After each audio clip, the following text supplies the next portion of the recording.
Welcome to Something to Wrestle With. Something to wrestle with. Bruce Prichard. Bruce Prichard. Well, you know. That's not a rib. So let's talk about it. The next night on Raw, he comes out with the belt. McMahon's already in the ring with a new belt. And McMahon tries to backpedal some of his statements. You know, he wanted to clarify what he said about not wanting him to be the world champion. And, you know, they're going back and forth. And then they eventually get into, you know, easy way or hard way. And Austin asks the crowd if they want him to do it the hard way. And, of course, oh, hell yeah. And we're off to the races with the Austin-McMahon feud. I'm curious because, you know, when you've got, you know, it's often been talked about like the Monday after WrestleMania. You know, WrestleMania is sort of the culmination of your storylines.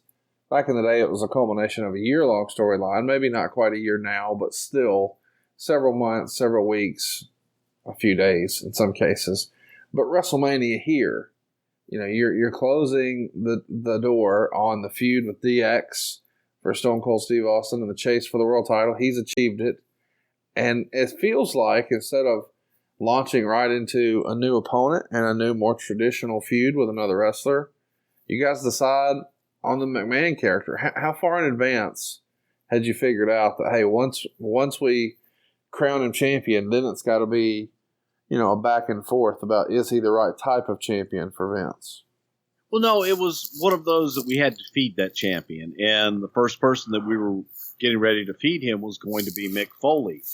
And using the McMahon character, Mr. McMahon character, that wasn't even really defined at that point, as, you know, use this character to get somebody over that's actually going to work with Steve in the live events, and let's do some programs. Someone that Steve is comfortable with, that we have confidence is going to get Steve over. And that was Mick Foley.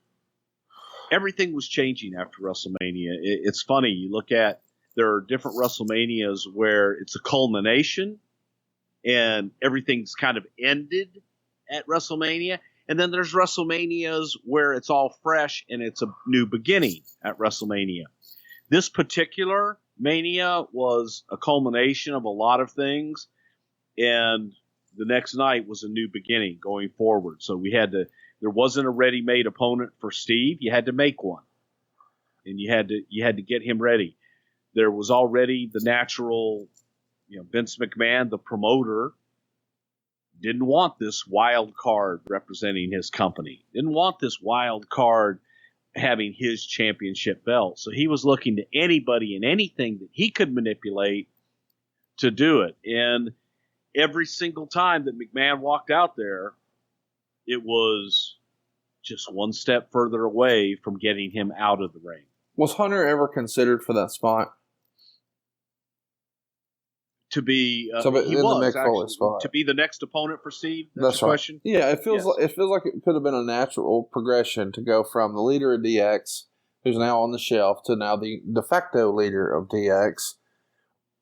Did you guys not go with him because at the time Vince didn't see as big of an upside for him? He didn't think he was going to be the star that he became? Or why did Hunter not get the nod there with Mick Foley getting it instead?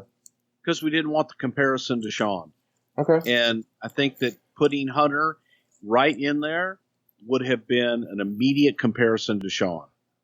And people saying, okay, it would have been less than. So the idea at the time was to move DX in the direction that we moved DX into a babyface role and create a new DX. There was a groundswell for DX. If you go back and you look at some of the things that we did, if you didn't have Austin in the ring with them, the audience, they were digging their shit. They were smart asses. They were everything Austin was. But they were going against Austin, so the audience booed him.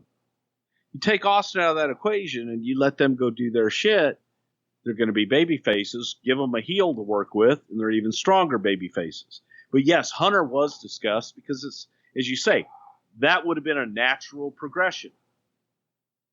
DX, Shawn lost the championship. Shawn's now gone away. Hunter's going to come, and he's going to vindicate his friend.